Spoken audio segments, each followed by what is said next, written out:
Bonjour à tous, je suis Biokla Itzana, responsable du plan Guillon. Aujourd'hui, je vais parler de la main invisible. Quand on voit en économie le chapitre sur les classiques, on parle beaucoup de la main invisible. La main invisible, de manière simple, c'est quoi? La main invisible est un principe qui a été créé ou qui a été ou dont le nom a apparu ou a été édité ou a été donné encore par Adam Smith. C'est Adam Smith qui a parlé de la main invisible. La main invisible suppose que le marché s'auto-régule de lui-même. Ça veut dire que tout ce qui concerne l'achat et la vente des produits, tout ce qui concerne l'offre et la demande sur le marché doit se faire sans l'intervention de l'État.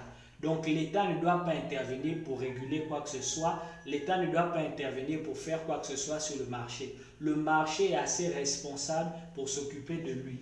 Et il y a un autre auteur qu'on appelle Jean-Baptiste C qui a dit que l'offre crée sa propre demande. Ça veut dire que les entreprises doivent s'occuper simplement de produire les biens et sur le marché, il y aura la demande correspondante. Donc c'est sur ça que Jean-Baptiste C se base.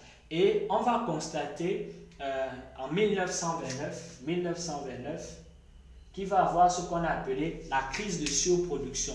Et la crise de surproduction a aidé à remettre en cause le principe de la main invisible. Parce que la crise de surproduction, comme son nom l'indique, c'est la surproduction. C'est-à-dire qu'on va se retrouver avec beaucoup d'entreprises qui vont produire un grand nombre de biens, mais de l'autre côté, on va se retrouver avec une demande qui est assez faible. Ce qui va créer la crise de surproduction et qui va remettre en cause la main invisible. Et donc, quelques années après, avec l'arrivée des keynésiens, ils vont montrer en fait que l'intervention de l'État est plus ou moins nécessaire. Parce que pour Adam Smith, il n'optait pas pour l'intervention de l'État. La main invisible, c'est que le marché s'auto-régule de lui-même et que l'État n'a pas besoin d'intervenir sur le marché.